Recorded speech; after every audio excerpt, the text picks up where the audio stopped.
بسم الله الرحمن الرحيم، وصلى الله على سيدنا محمد وعلى آله وصحبه وسلم تسليما، وبعد. قال خليل بن إسحاق المالكي رحمه الله: يتيمم ذو مرض وسفر أبيح لفرد ونفل وحاضر صح لجنازة إن تعينت وفرد غير جمعة ولا يعيد لا سنة إن عدموا ماء كافيا أو خافوا باستعماله مرضا أو زيادته أو تأخر برء أو عطش محترم معه أو بطلبه تلف مال أو خروج وقت كعدم مناول أو آلة. وهل إن خاف فواته باستعماله خلاف. وجاز جنازة وسنة ومس مصحف وقراءة وطواف وركعتاه بتيمم فرد أو نفل إن تأخرت لا فرد آخر وإن قصدا، وبطل الثاني ولو مشتركه لا بتيمم لمستحب.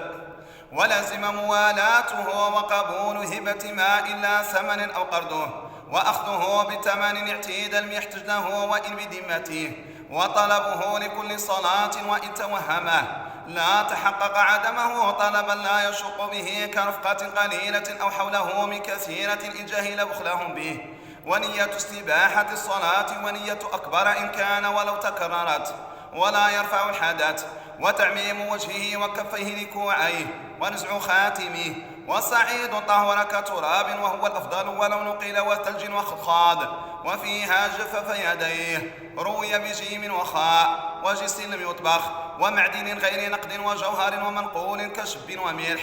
ولمريض حائط لبن أو حجر لا بحصين وخشب، وفعله في الوقت. فالآيس أول المختار، والمتردد في لحوقه أو وجوده وسطه، والراجي آخره، وفيها تأخيره المغرب للشفق.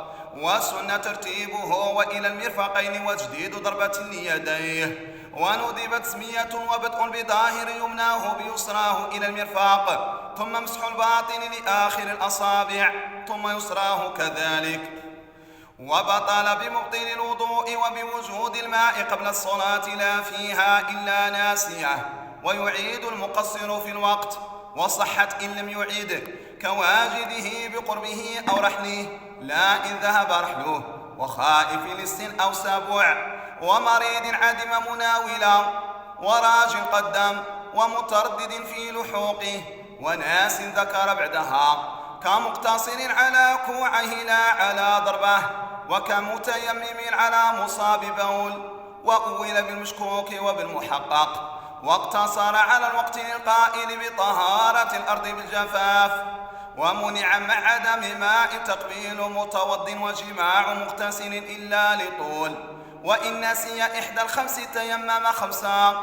وقدم ذو ماء مات ومعه جنب إلا لخوف عطش ككونه لهما وضمن قيمته، وتسقط صلاة وقضاؤها بعدم ماء وصعيد.